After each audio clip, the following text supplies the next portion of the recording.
Let's talk our favorite money line underdogs. Do you want me Last to go week, first and change it up? You got to win one. Yeah, I know we should have swept last week. I had Oregon State.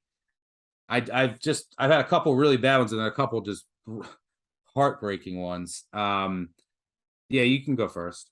All right. I'll go first. We got to change it up and get this one to the window. I'm going to do TCU plus, not the plus 6.5. They're going to win outright. I'm going to have a full write-up over on Action Network, so make sure and check that out. But listen, Kansas State asked Adrian Martinez to do more. They asked him to run more. They asked him to pass more.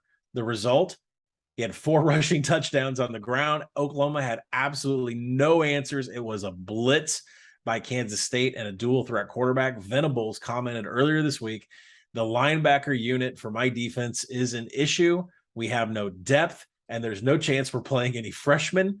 OU is now 110th in defensive line yards. Anybody can run on them in the trench. They are outside the top 75 in success rate. And now you got Max Duggan coming in, like another explosive dual threat quarterback with 2 running backs that are just human highlight reels, and Amari DeMercado and Kendre Miller. I mean, TCU has almost as many long rushing plays as any team in the nation, and they've only played 3 games.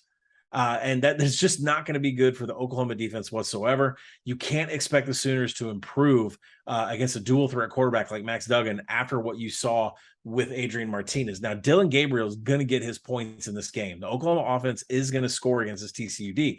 SMU was mounting a comeback, but they just did not have enough pieces to get there. Oklahoma does. Oklahoma's going to be there, shot for shot. But the fact that, Oklahoma is incapable of stopping TCU means they're going to be playing catch up the entire day.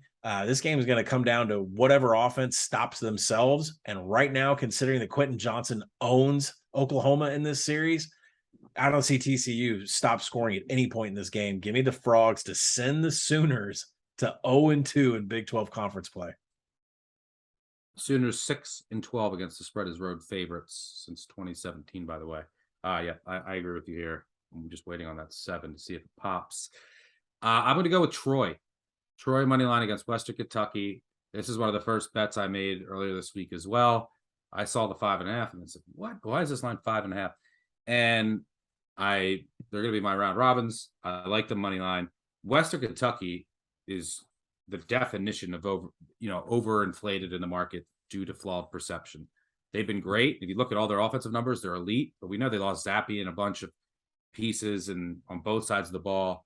Here's who they beat. Here's their 3 wins. Florida International. It's a middle school team, literally. They're outside the top 200, I think, if you include FCS schools. They're not a top 200 team. Hawaii might be just as bad as Florida International. They might be outside the top 200. And Austin Peay. Austin Peay, by the way, is significantly better than both Hawaii and Florida International. And Austin Peay was in that game until very late. But everyone seems to forget that. Everyone seems to just see Western Kentucky blowing out maybe even grade school teams. Florida International should be banished. They don't even have any pads. They had to borrow pads. Yeah, it's a joke. And Hawaii is all right. Hawaii gave up about, I think, 50 to New Mexico State last week. It's 500 yards. So I'm going by my priors here. I haven't done much with Western Kentucky. Troy is supposed to be really good. One of the most, I thought, a sleeper in the Sun Belt. By the way, they beat Marshall. They should have beat App State, if not for a Hail Mary.